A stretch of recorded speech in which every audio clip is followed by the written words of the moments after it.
Everyone, welcome back to Off the Record with me, Saman on ITSP Magazine. And we're here with another episode where we have a guest here who would be talking about his student life, being an international student, and how he coupled up everything together.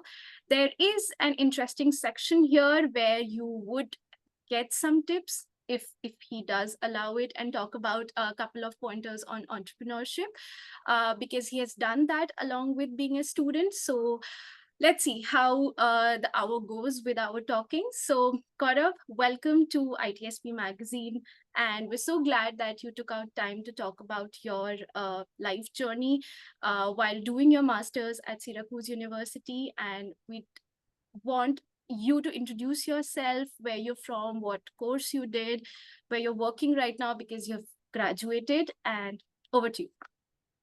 Awesome. Thank you so much, Saman, for having me here. I'm excited to be here and answer questions and help the greater audience. Um, I think this is a great medium and great podcast to like all students to look out for and puts them really into the perspective of what to expect from a, international student being at a different country and everything. All right. So, my name is Gaurav Sarraf. I'm from Bangalore, India. I did my undergrad in computer science and with a specialization in cybersecurity. And I did my master's in cybersecurity at Syracuse University. I just graduated in December of 2023. I got here in spring of 2022. And currently I'm working as a security engineer, software security engineer at Lumen Technologies. That's like a big connection from Bangalore to US, and that too while we were just talking about being on this podcast, we discussed about how the winters are brutal there, and considering the heat wave as well that we talked about. So how come, like, we know that there are a lot of cybersecurity colleges that specializes in that degree, or a total master's degree into information security. What was your factors that led you to choose this college? What really stood out for you as compared to a lot of options you would have, and you went ahead with this university? Right. So, first to the question on the weather. So Syracuse is an interesting location. It has the name of the snowiest or the heaviest snow city in the US. But we were lucky, like our batch was lucky. It hasn't been snowing that much in the past couple of years. But the winters are really getting brutal for upstate New York. Right now, as we speak, it's about 96, and which is like really, topping the charts for us. But to answer your question about cybersecurity universities, yes, there are a lot in the US, but the number has increased significantly recently, but it hasn't been so in the past. Uh, a point which stood up for me for Syracuse University was that Syracuse University has been having the cybersecurity program for about more than a decade now. And what really caught my eye was the subjects they offer and the research opportunities which the university provided to all their students. So in addition to the cybersecurity program, they also have like a master's and thesis program, which I did not take advantage of, but I know a few folks did, and they loved it. Uh, or many universities do not provide the option of doing a thesis, so that's really good to have. In addition to that, like I mentioned, the research. The professors here have actually done like wonderful and groundbreaking research, which has been really been helpful to the industry and just the community in general in terms of cybersecurity. So you have the option of actually working with these professors, getting involved in their open source contributions and everything, which was wonderful. And there's also a great emphasis by the university itself in terms of like funding for clubs and funding for like hackathons and everything, which is really helpful and something which all cybersecurity students should have. So also, which was interesting for me was the subjects which they offered. Syracuse University was one of the only few universities which had like a different specialization for computer security and a different specialization for internet security.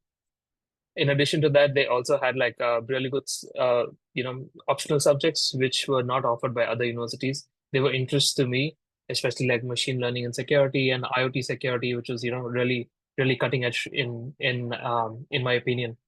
I also have experience with machine learning and IoT in my past working, so it was the best option for me. And while we're just talking about like these are really tomorrow technologies which the university was providing as subjects, and that's really good, that's prepping you once you're out and graduated. It's good that you do have those knowledge. But circling back, when you were applying for the university, and what was the application process that was followed? I know it may have changed after your batch, but what all things did you submit in terms of, like, I know there would have been an SOP, but anything else that needed, like LORs or test scores or any essay interviews or anything of that sort? I think Syracuse University is pretty standard in that sense. They had a requirement of an SOP, three LORs, and test scores. There's one exception that Syracuse University actually does not require GRE. And I did not know that while I was applying. I still applied with my GRE and my TOEFL scores, but they accept TOEFL as well as IELTS. So if that's a concern for some people, they accept both. In addition to that, before you actually get your I-20, they want your scores, your undergrad scores, which is important to them.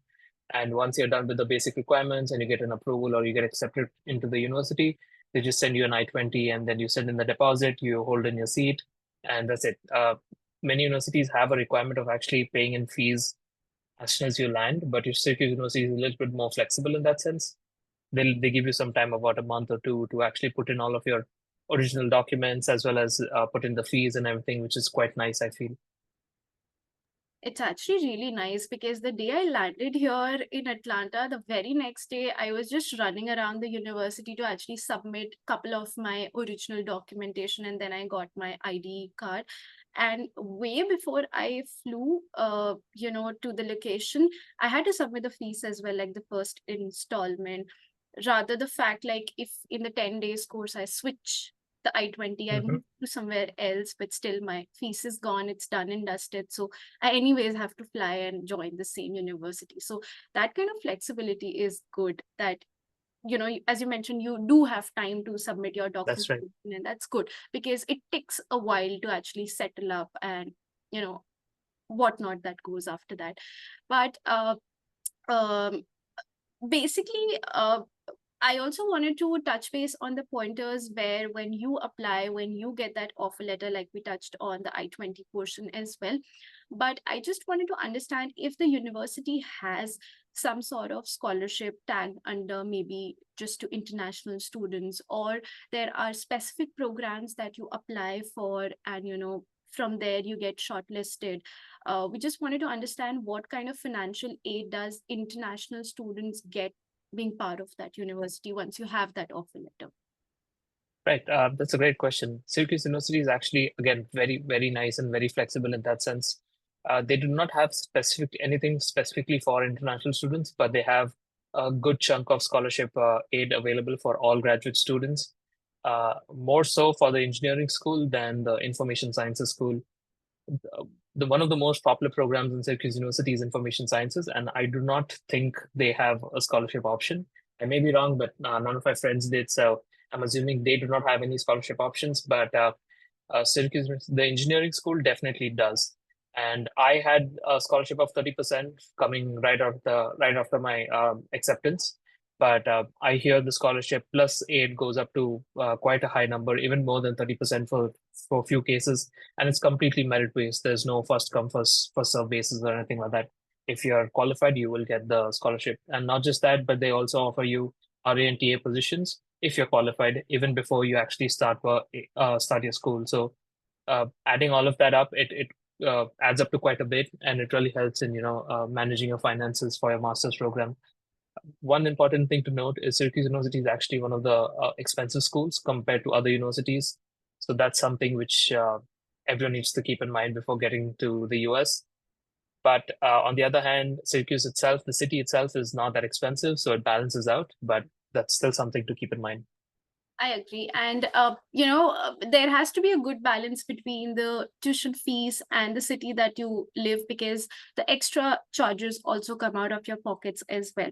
So I agree, 30% is like a big, big chunk that you could just get off that final amount. But I just wanted to ask, like, if if we consider just your case, that you were just out of bachelor's and then you came for master's, so does it like really affect if you do have work ex or if you don't have work ex, like in your regards, like what do you think is the deciding factor that you could think of out of the percentage of scholarship given to different students? Like it may vary from 30 to lesser or more as well. That's a great question. Some of my friends actually did have work experience, and their scholarship was a little bit higher. So to add to your point, yes, that is true. The scholarship goes up a little bit, in my opinion, if you have work experience. But if you have like more research on your profile, or you have like something else, any extracurricular activities, something which really stands out to the application team, they will consider that, and they will give you the scholarship. I wouldn't call it completely dependent on the work experience, but having work experience really helps. It's basically like all round, they consider your academics and your extracurricular. So just correct me if I'm wrong, that when you apply for that application, obviously you pen down a lot of things in the SOP as well, and then you do have your LORs that really stand out and support your application. But do we have like certain sections where you people are actually penning down your research work or your work ex or anything of that sort, where which is also considered later in terms of merit based scholarships? You're right. There was a section to put in your work experience. There was a section to put in your research experience, and there's also a separate section for putting down your extracurricular activities, which is quite rare, I feel, in the master space. Of course, they give you the option of putting in your resume and everything, but having separate sections to look at, and separate sections they focus on, is really helpful and nice to have. So I took advantage of all three of those sections.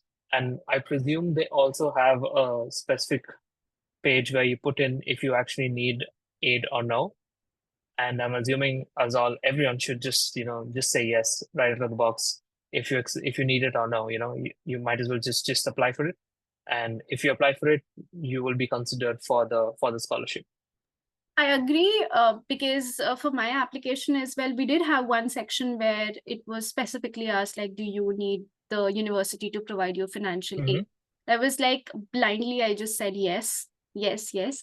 But this is one section that I think, we should promote it more as part of universities, that, to have specific, achievements and accomplishments apart from who doesn't have a work ex, but they have other internships or research experiences and they can pen them down, because it's really difficult to put everything into the SOP. And at times LORs are also generally written for all of the students that we know as part of universities. It's just a generic LOR written for all of the students. It's just your name and the college just changes. So Yeah. this is something really good that I heard, and I'm hearing a lot of new things as part of different universities. So a lot to really catch up. Like every university's process is so diverse, so different, and one has one thing, the other doesn't have that, but they have something else to actually go by it. So just as an example, like I was sitting with a couple of students of Georgia Tech, and we talked about the financial aid, and they said like it automatically makes their tuition fees zero if you have the TA Hmm. and RA job. But Wow. similarly, living in the same city, the same college, Georgia State University, we used to get TNRA, but there was a specific amount that used to get reduced from our tuition fees for that semester. So, two different universities in the same city, but following different, methods. And that was really like good to hear a lot about different things. But And especially the Syracuse University application process is very inclusive and all-round based application. mhm. They really look into all of your merits and all of your qualities to actually make a decision. So you must have heard that there's a lot of undergrad folks getting a lot of scholarships for their sports capabilities. But Syracuse University is actually one of the universities which considers that even for graduate studies, and they give you a separate kind of scholarship for sports capabilities. So that's really unique for the university. To be That's honest, a great process. I've just heard like sports quota back in India in different universities. This is something that I've heard really less for graduate studies in university, or like next to impossible. I haven't heard about it. This is like the first time I'm hearing it, that we do have those sports scholarship as well granted. But that's great. Like it gives a platform for everyone, and that's how we have more of diverse students joining. Um, Absolutely. but circling back again to the same question of scholarships and everything. So if, like, for example, you do get that scholarship alongside with your offer letter, right? That you get to know that, okay, this much is the reduction in your main tuition fees, and this is what That's you correct. awarded. Okay. So if you get that scholarship, is it optional for you to get that TA and RA, or you can still apply for it and get some more reduction from TA and RA positions as well? So they do not have any restriction as such. If you have a scholarship, you can still apply for TNRA positions. So it's not a guarantee that every single student is going to get a TA or a RA position right with their application or acceptance letter.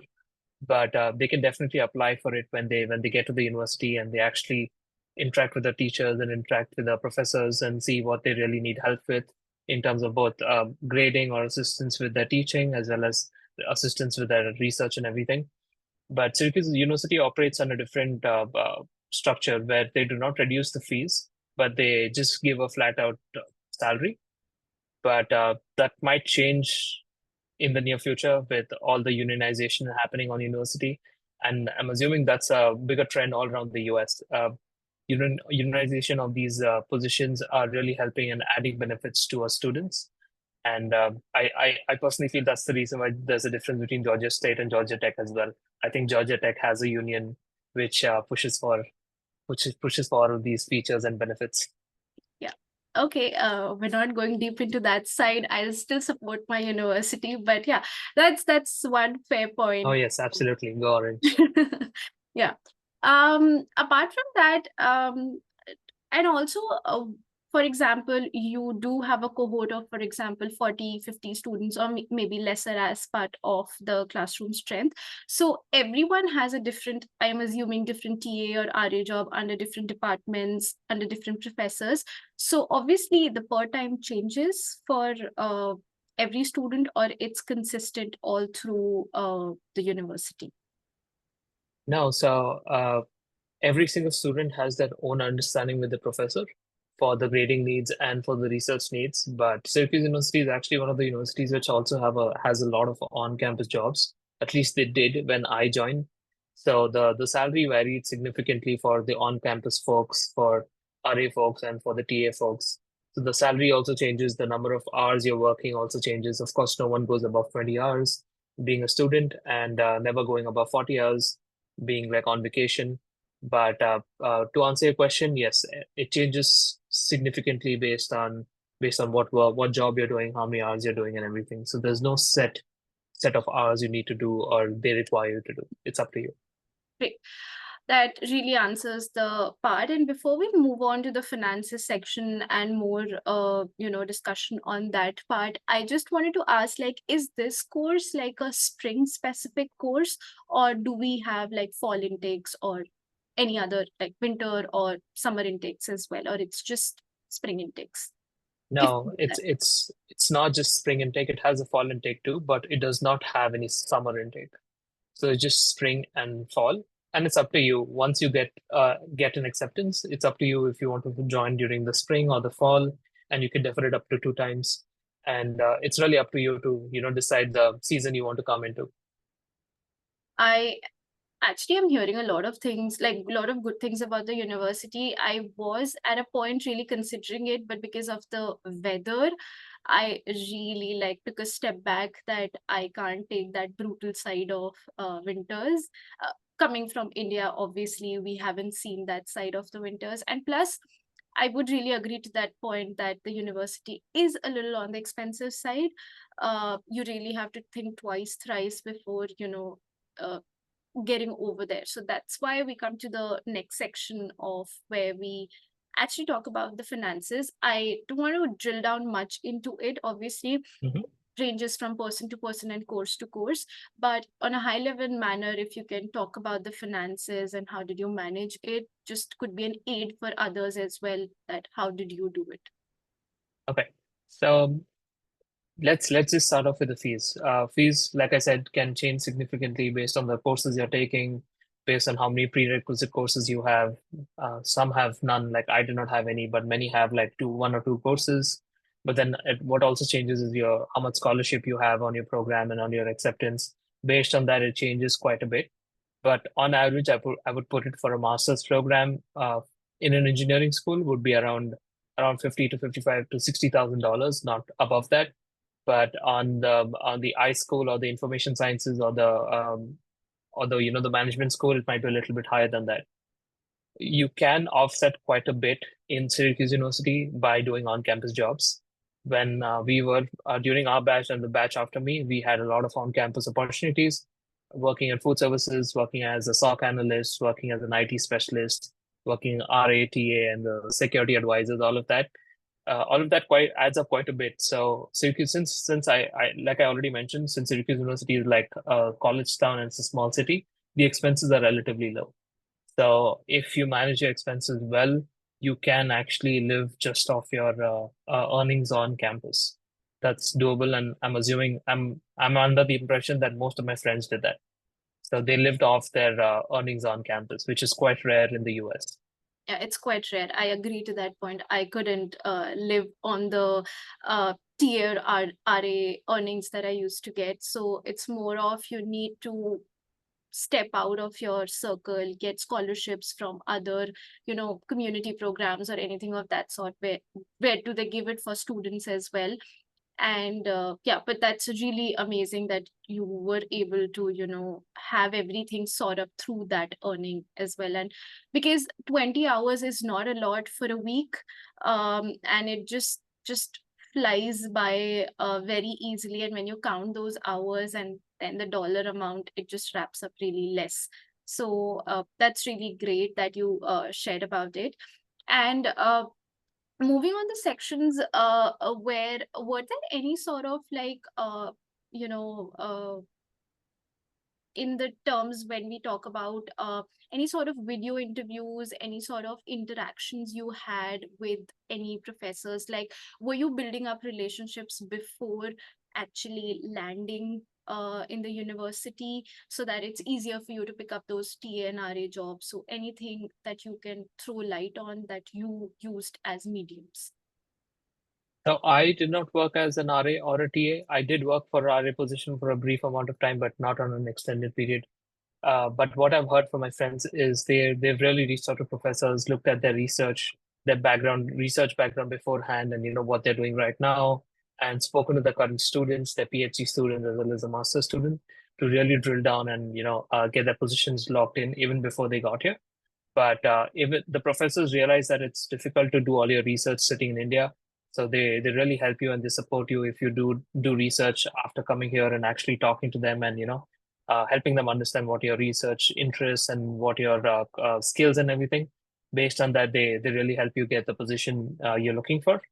But it was particularly helpful for me being in the cybersecurity program because the professor which I was really interested for has like his own course on Udemy, and he's quite an entity on social media and everything. So it was easy for me to look up his research and look at all of his work because he also does a lot of open source contributions. And based on that, it was relatively easy for me. But I'm assuming it's going to be a little bit more difficult for others, but it's still doable. Most of these professors have their research under the university's name, so it becomes relatively easy to catalog and to go through all of this research on the internet sitting in India. That's amazing that they are reachable and you could actually talk to them about things, because uh like for my university, you used to get the TARA thing along with the scholarship and along with this offer letter. So you know that okay, you're assigned as a TA or you're assigned as an RA, and then once you land, then your resume gets like there's a matchmaking between your resume Hmm. and the professor who needs a TA or an RA, and that's how you people are coupled together for that particular semester. So, but that's amazing as well. Somehow you need to, you know, put in some efforts here, because Yeah. that's how you actually move things around the room. uh, but that was like really, good to know about things around the scholarship, the application process, and everything of that sort. Moving to the next segment, where we actually talk about the visa process. I know that's the biggest chunk, and a lot goes around it. And considering Hmm. the fact you came in spring 2022, I really wanted to know how was your drama scenes around the visa slots, appointments, and everything of that sort. And if you could just, high level talk about in terms of timeline, like before the day you had to fly, how, like, when did you get your offer letter, like what month, and how things flew by after that time. So my my process was not a normal process. I actually deferred my master's twice. So I had my up application and my appointment and all sorted long before I was leaving for my master's. So my visa had arrived almost 2 months before my leave date, or the day I was leaving the from India. So it was convenient for me, but I can tell you from experience from my roommate and from other folks, they really struggled. They actually came in 10 days after the course started. And that was especially a bad time because of COVID and because of slots not being available. Now you at least have like uh, the the US government or the embassy releasing slots in like in like phases, but at that time it was just random. There was no method to this. So getting a slot was extremely difficult at that time. There's a lot of scam also going on with these agents charging money and everything. So it was complicated for a lot of people, but touch wood, it was very very peaceful for me. No problems at all, and relatively easy for me, straightforward. I did not have much issue. For the very first time, deferring the offer letter, like, was fruitful, because I came in fall of 2022, and really I cried my heart out for that one I can understand. appointment. And it was like, give me any embassy, like I'm not like pick and choosing, like I really wanted to go for the Delhi one, Hmm. because I lived in Lucknow, and that was Lucknow. the closest. But my first option came up from Bombay. I was all set up, had my flight tickets, everything done, that I had to give it there. But somehow, due to friends' helps, I got it in Delhi. Like, I was able to reschedule it for an earlier date. So I had to actually skip my onboarding, like, the first session that you have with the entire students, like the orientation. That day I missed it because I was in the flight. So yeah, that has happened with me as well, because 2022 was really, really bad for Yeah. appointments and everything. I can tell you from experience, it can be nerve-wracking. My roommate actually showed up 10 days after I the university started, and I did not know if I would have a roommate or no, because he actually did his visa appointment literally one day before he came to the US, before his tickets were booked out. So it was just so nerve-wracking that I didn't know, first of all, it's a new city and it's snowing out, and I don't know if I'm gonna have a roommate, and I just had like Oh one my roommate. God, that's like a good white welcome for you folks, because that's just the Yeah. start of winters. Yeah. So it was quite nerve-wracking at that time. Not gonna lie.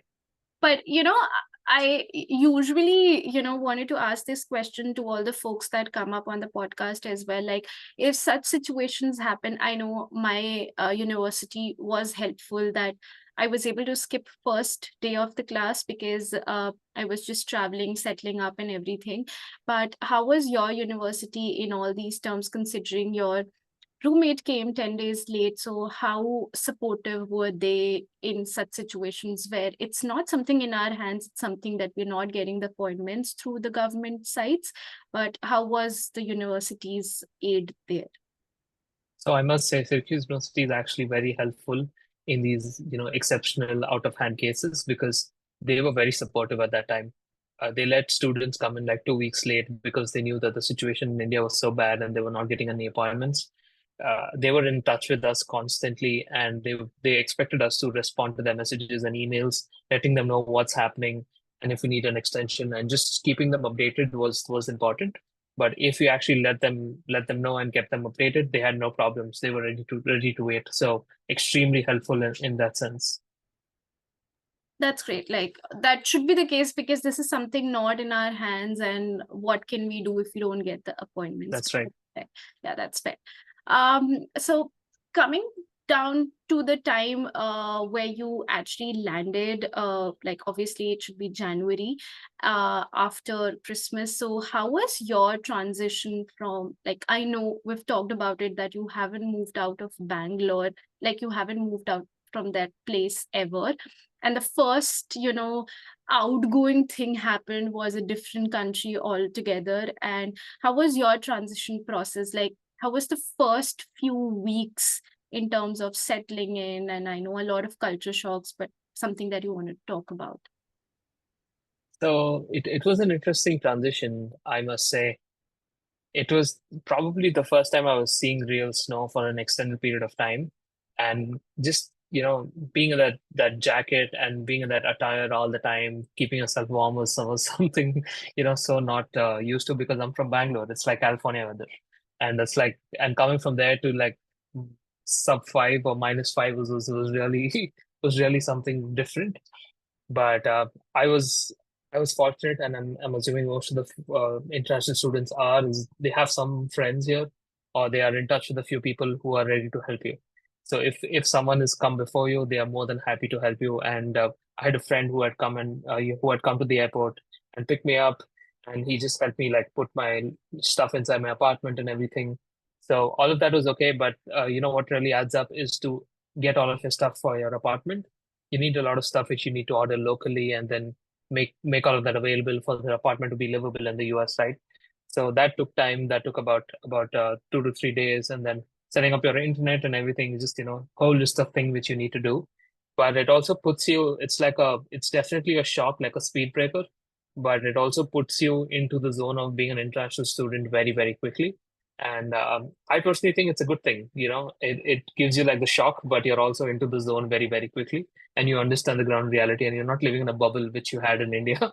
And that's something which is interesting. And then if you know how to cook, that's great. But I do not know how to cook, so I was also relying on packed food for the first month or so, and just living on Maggie and other frozen delights in the US. But yeah, once you get used to it, it's really not that bad. You think that you're not ready for this, but some way or the other, your parents and your family has prepared you for this all your life, so you get used to it. I agree to that point. Cooking was, uh, I don't know. I don't have any adjectives for it, but it was my worst nightmare.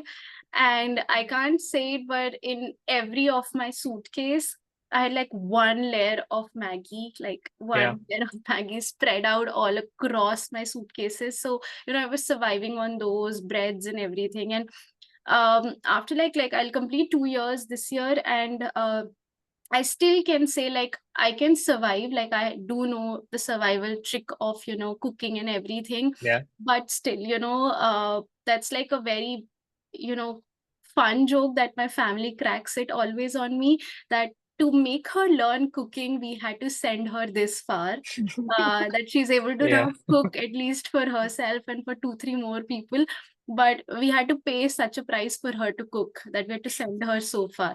So that's basically more of things, first few weeks are like I used to just cry. Like I would be honest Yeah. here, like I had this weird thing of like looking at the airplanes in the sky and just thinking, when can I go back to India? I Hmm. haven't done this till now, like I haven't gone back. So still things like airplanes really excite me a lot, that Hmm. one day I'd be on one to go back home.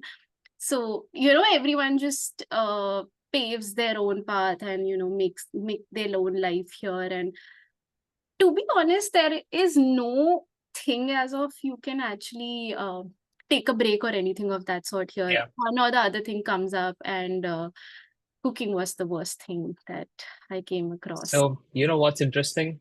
Now I've been in the US for almost 3 years now. It's going to be my third year in December, 2.5 years. Now my family is quite surprised that I can cook so much and I cook so many different cuisines and so many different items which I would never cook in India. It's just unbelievable because even my mom is not able to cook, certain dishes because they just don't cook because it's so easily available outside. But US really forces you to learn everything and really pushes you to your limits to really know how to extract information from YouTube and do something on your own. I still follow a lot of recipes through what Yeah, like all of us. they all have been starred, and now it's time now that I don't refer to them, like I know it like Hmm. by heart. But there were times when I just look, okay, step zero is this, step one is this, and then step zero has to be kept aside. We'll continue with the other step, Yeah, then we'll get back to it and put everything into that. So all those things, but yeah, it took time. There were phases of everything. There were a lot of burns in the kitchen, a lot of alarms that went off, learning bit always. by bit. Yeah, till now as well, I'm not ashamed of it. I know how to switch it off and then make those parathas. So Yeah. that's there. That's the funny part of staying here. You get those breaks and nooks. Hmm. But how is the living plan, or like the living arrangements that you booked, like was it closer to the university, or if not closer, you had public commute, and how was those things set up from your end, in terms of traveling to for groceries or to university or anything of that sort? So I had three constraints before actually looking for an apartment. First is I just wanted a two-bedroom. I just wanted one more roommate. That's again rare.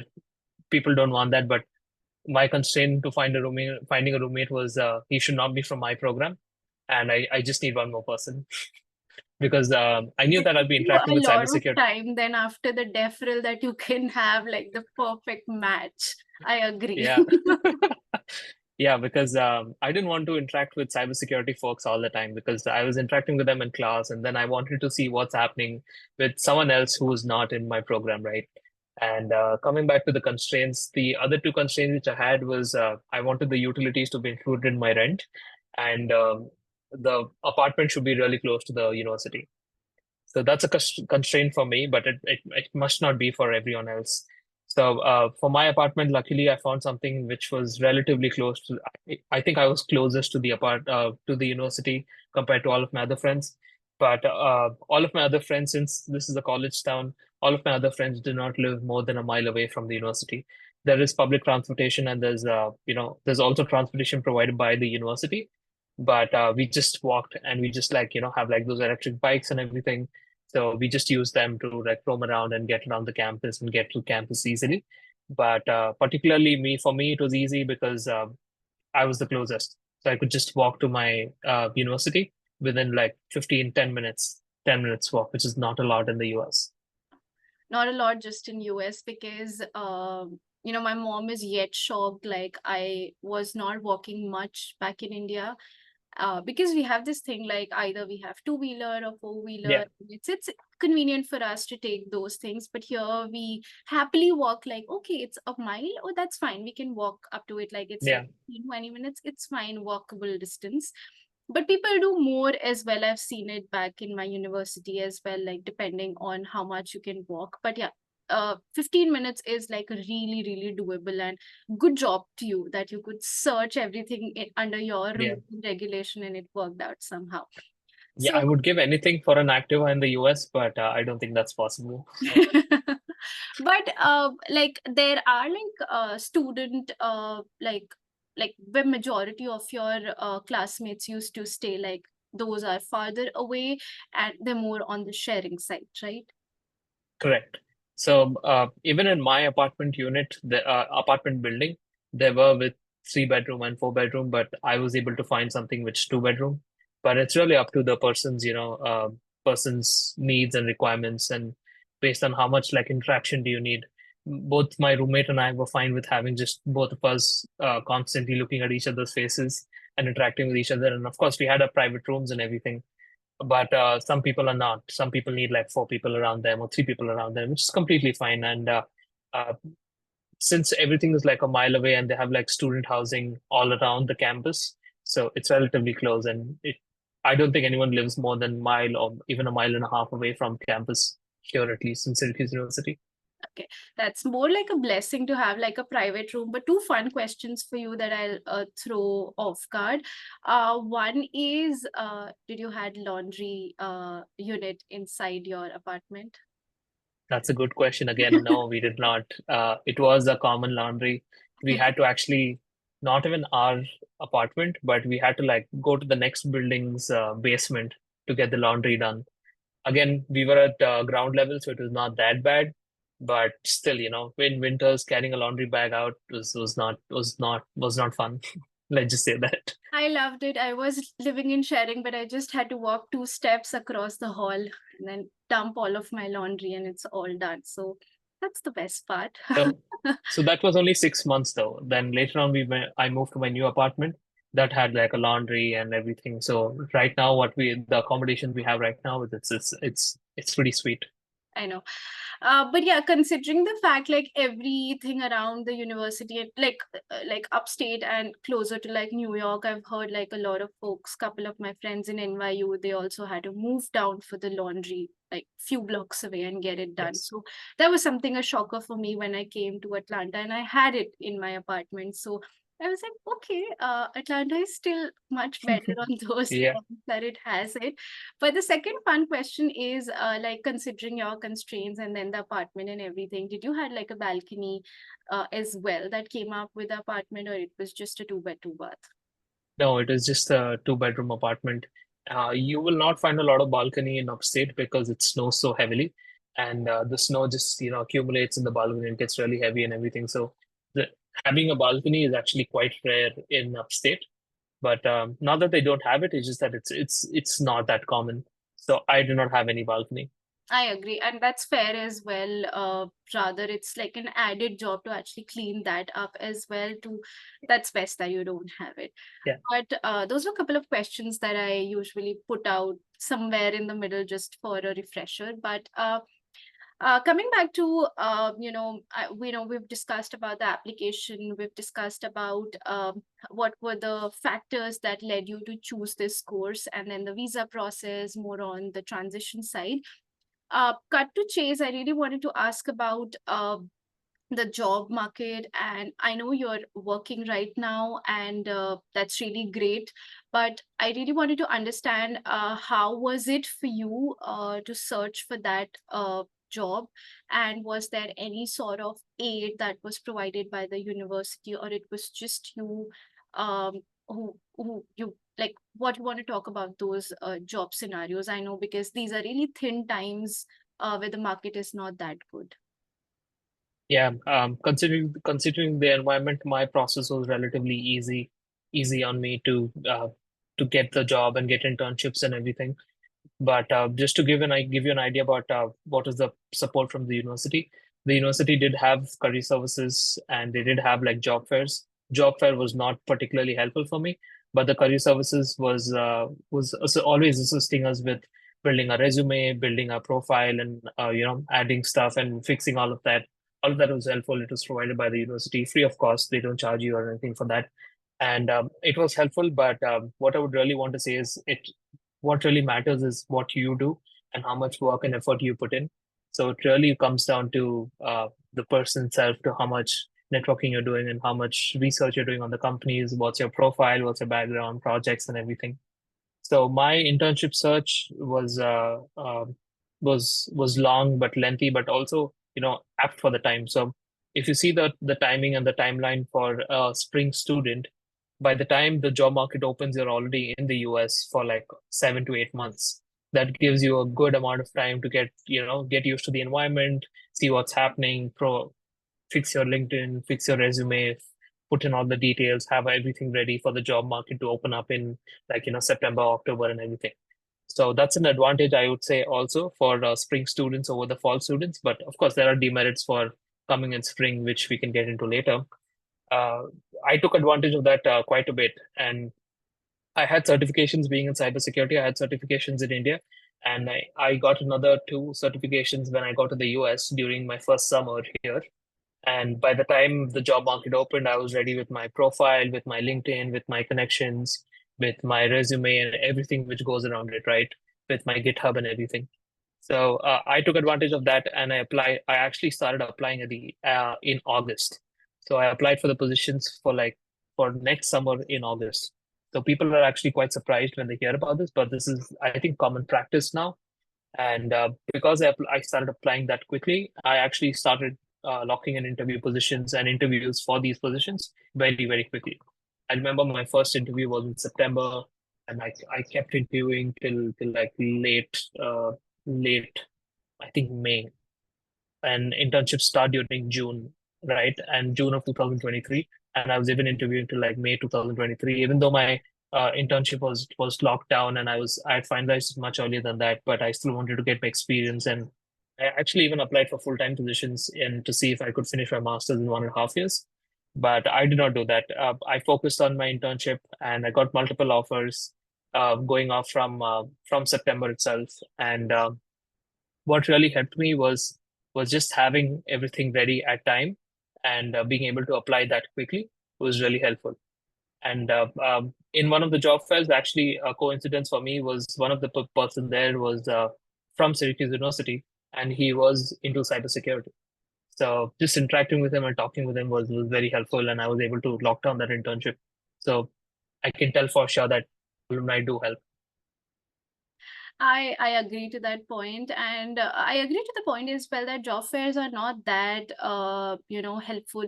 They did not help me much as well, which the university organizes, and wherever you go, it's really rare that I hear that any career fair has helped anyone get a job and it's all done Mhm. and dusted. So that is something that I would say I agree with your point. But starting really early was really good as well. And since you mentioned that you had couple of perks being part of the spring intake, but do you want to talk about couple of like downfalls of being part of the spring intake, did it like affect your job search or anything of that sort? So it did not affect my job search, but I've heard horror stories from my friends, which are not good to have. So the demerit I would say for coming in spring is the fact that your class size is relatively smaller compared to the fall session. So if you just say take the example of Syracuse University, my spring session, my class was only 5 students. But on the other hand, yeah, quite surprising. I know. It was just 5 students, and but the fall batch, which came later, like one semester after me, was about 30 students. So that really, puts you at a loss, maybe at some for some people, that you do not have enough people to go around and ask your doubts and clear your doubts and get clarifications because you're new to the environment. You have so many questions and everything. That's one. And another the last two are the more important ones, but the second one, which is important, is if you're coming in fall, you have an option of getting the 0th attempt for H1B, which is not an option for you for while coming in spring, because the as you must know that the H1B session is going from starts from March and ends within like 20 days. So it really boils down to you getting a job within a month and convincing them that they are good enough and being able to like file H1B within the whole like 2 month period, which is super difficult and super tight. But if you see for fall students, it becomes relatively easy because you're doing an internship. That internship is probably going to get converted as a job offer, and they have enough time to do all the paperwork and get all of you done. And just having that one single extra attempt in H1B really makes the difference for a lot of folks. And if you see the probability, do the math, and with every single attempt, your probability increases significantly of you getting picked, right? So losing that one chance is really a huge problem. And say, for example, worst case, you're stuck in the bad job market, you don't have a job, you completely miss the first chance, right? Which is the worst situation to be at. But on the other hand, for fall people, even if you do not have a job within like first 2 months of you being done with the university, you still have about 6 to 7 months to still find a job and convince them to give you an H1B and everything. So those are the three major demerits I would say for coming in spring. And yeah, All that's about it fair. for this. Yeah, they're all fair. They like do not affect you instantly, but in the long run, like for the H1B and the job market specifically, it really hampers your 1 year. And zeroth attempt is more of like an extra chance you get, like apart from the three trials. So that's one thing. And then I was really shocked to see like here the count number for the spring intake, it was just 5. It's like barely anyone in the class. You don't get that opportunity of at least, having that in-person discussion. And uh, a lot of other demerits are like sitting down working on something, you just have 4 other people to only talk to, and there's no one. So that's really less, I would say, in terms of spring batch. But do you want to talk about your current role with the current organizations, and how is your degree and the curriculum, everything aligns with that process, if you want to talk about it? Sure. I'll first talk about my how I got into this company and how I've been working with them, and then later I'll get into specifics of how my work related with my studies and everything. So I accepted with all the offers I had. I finally accepted Lumen Technologies for my internship during the summer of 2023. So I interned with them from June till the end of, I think, the mid of August. And from the mid of August, I got converted for a co-op opportunity, and I took the co-op opportunity with them as well. And that was because my project was all finalized and everything. I really liked the team and all the support Lumen was giving me. And right after the co-op, uh, I was actually getting converted to full time as well.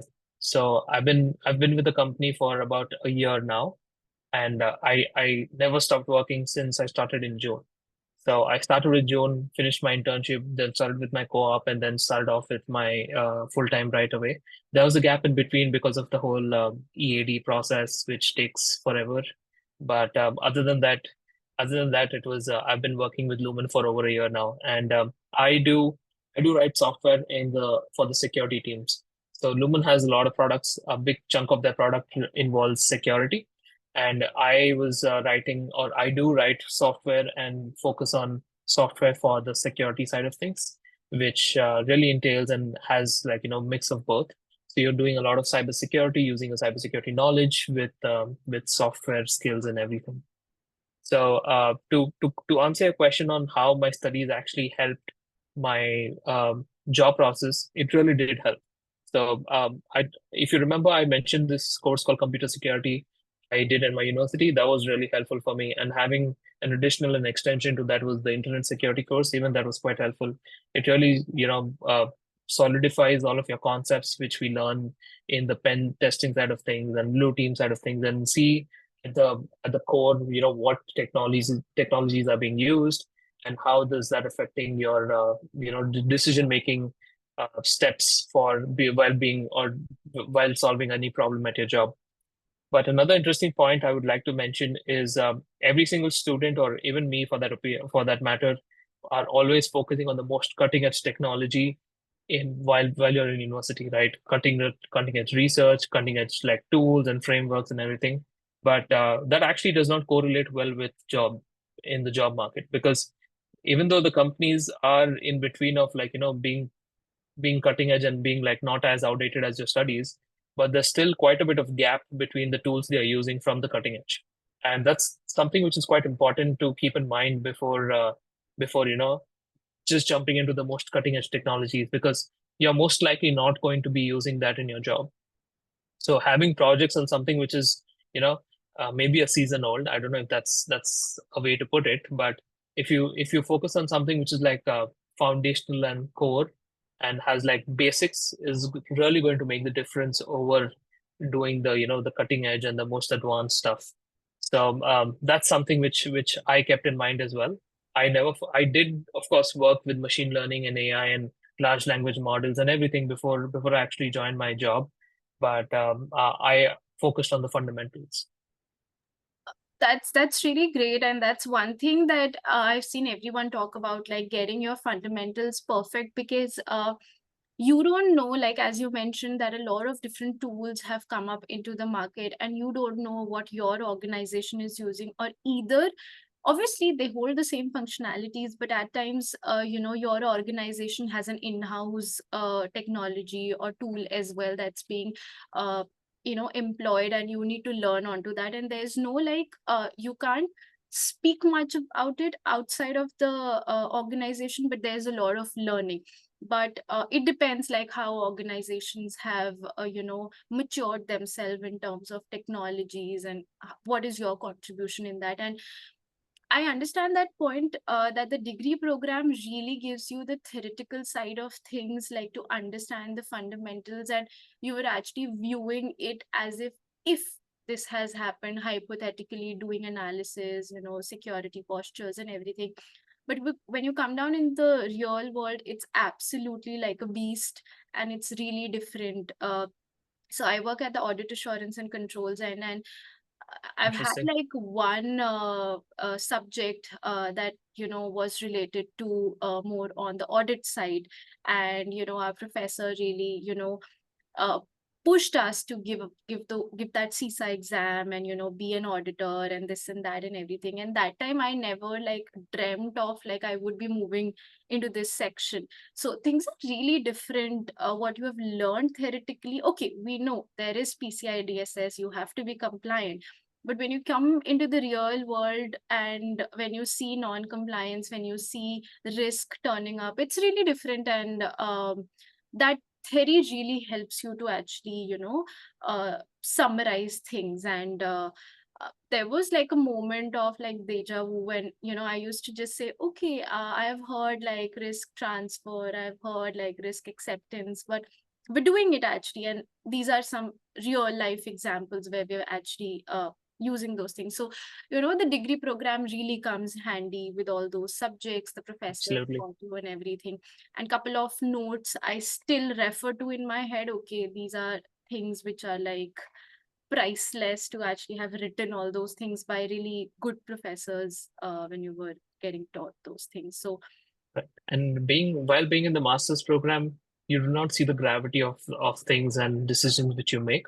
But when you actually get to the work environment, you see that your decisions and your thought process really has an impact on the organization, and it really puts the gravity into all of the decisions you make. And so whatever you've learned from your theoretical aspect really starts making much more sense, because just an added extra step can really make the difference of between breaking and making a thing. So eh, it really adds up. and to that point as well, that it, the meaning of it, an example of it, but now you have to apply it. Like that's the difficult part, that you have known everything about that terminology, now you have to apply it. And you have to Right. use your common sense and all those processes that you have existing in the organization, and fine tune it and use it in a way that there's no risk involved. So that's the major thing, that we put up for 8 hours a day and get paid for it. So thankfully, that dollar program is actually helping us. Whatever dollars we paid for it, things are actually working in our favor. So all good. I'm good with this answer. Um, but moving ahead, the fun section, where I really wanted to talk, like I wanted to give you this platform to talk a little about think robotics, and specifically from the point of view, because you were a student for 2 years, and obviously India and US are like flipped time zones.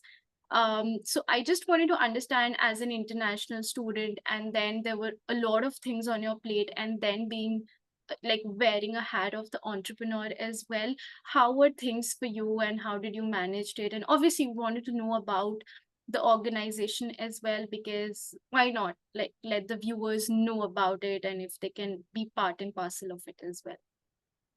Awesome. So yeah, I'm glad you brought that up. But Think Robotics, let's do an intro of what Think Robotics does. So Think Robotics is a marketplace for electronics and robotics components in the Asian market. We are going international very soon. But we do like electronics, robotics, mechanical components, and all of the other stuff, which everything which goes around it, to really help engineers build products which are at the cutting edge and not available in India. So we also do a lot of rapid prototyping.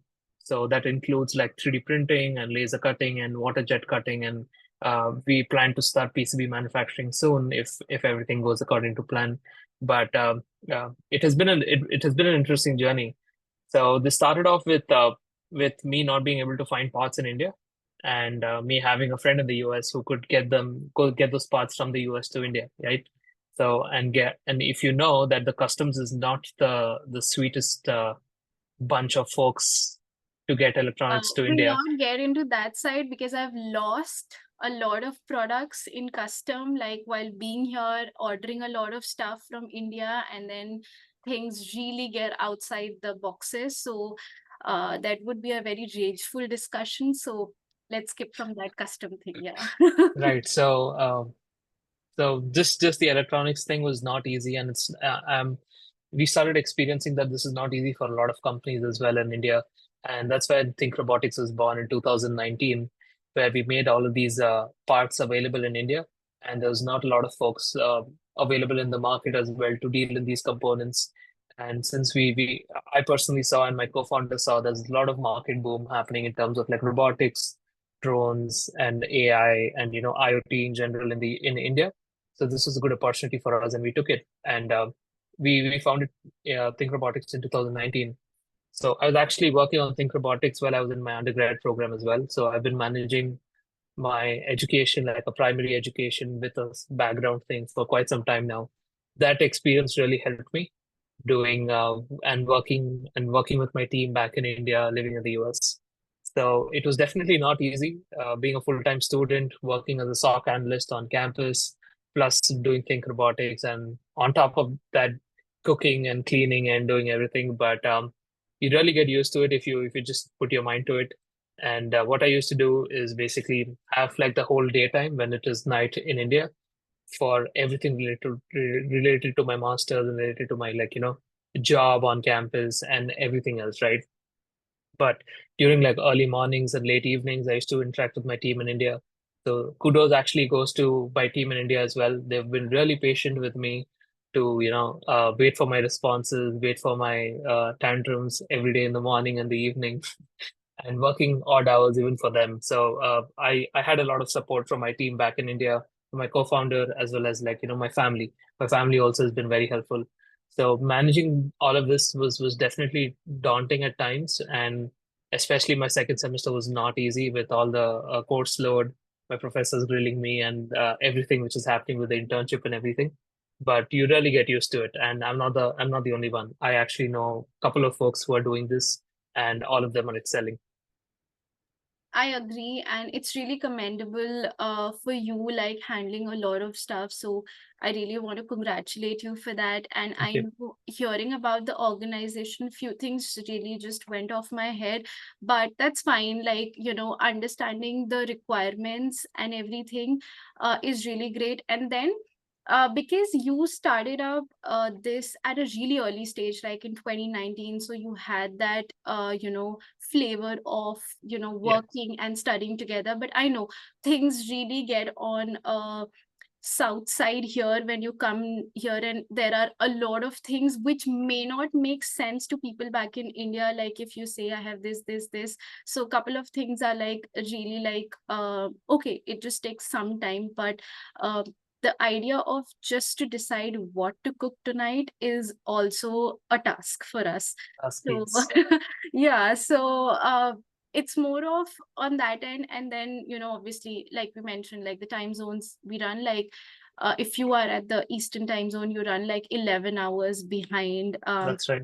And that's really a difficult thing, and having that support system from India and your family, that's really great. So it was really good to hear about it. I'll drill down more about Think Robotics and I'll talk to you about it. And obviously, to everyone watching right now, we'll have Gaurav's LinkedIn and all other resources in the description, so you can connect with him and talk more about the organization and everything that he has on board.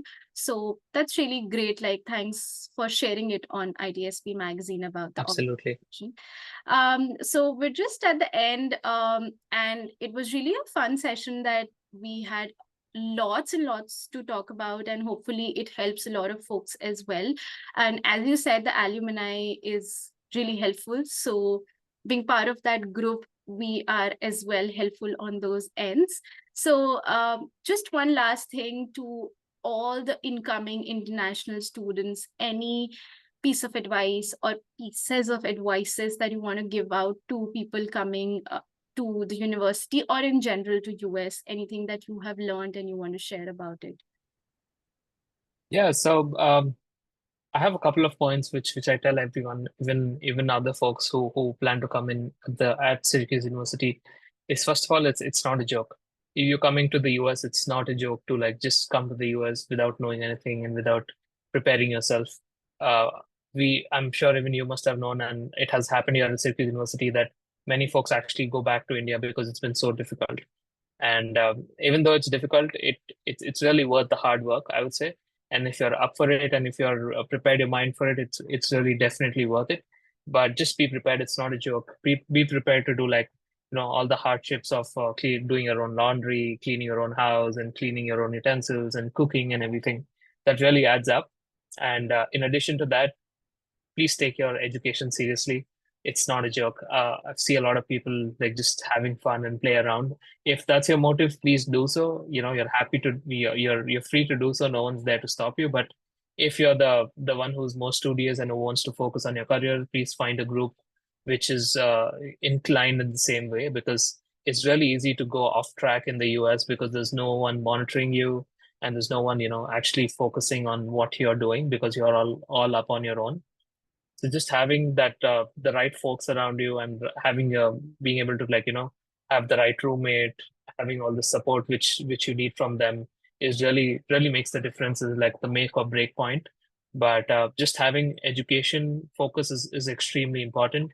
That I feel that if you focus on your curriculum, that's like just 25% of your work of getting or building a good career in the US. But that 25% really adds up. It really does push your limits and sets you apart from other folks. But also in addition to that is just doing your coursework is not enough. So this, nothing is always enough in the US. You have to keep pushing yourself. You have to do certifications. You have to write your own code, do open source contributions, like contribute with the RAs and TAs and everything, and building a network on top of that. So a combination of all of that really does add up, and it will really help you excel in the US. But it's just that constant rush for the first 3 years, and then you're sorted. You're really sorted. So just stay strong for the first 3 years, and then you're all good. I agree to that point, and every day is a challenge here. Like, be it now as well that we've spent some time here, but still every day is something we learn, and it's not a joke that we call America as the country of opportunities and everything. It's there, and probably it really does makes a stand. It's really worth it to have that degree and everything, because we being now working and paying off those prices is like really worth it. But yeah, you really have to come to that point, and there would be a lot of obstacles and challenges that we really talked about, and every day is a challenge, be it just walking just 2 blocks to get your groceries or anything of that sort in snow. So that's also one challenge. So thank you so much for that advice. And I know that was something really beautiful for you to come up, talk about those advices, and obviously about your life back in the university, and then how things really paved for you, and then now working uh, here, and then obviously handling things back in India as well. And I hope all the best for you for both of the organizations, and we'd stay connected. And obviously, everyone, we'd have all his links in the description box. So you may spam him a lot, and that would be the best thing ever. So thank you so much, Gaurav, again, and we'll talk soon. Thank you, Saman. Thank you for having me here, and thank you for the opportunity. And I'm sure people will really go through all of your videos and take inspiration from that, and prepare themselves well. Thank you so much. Thank you. Bye.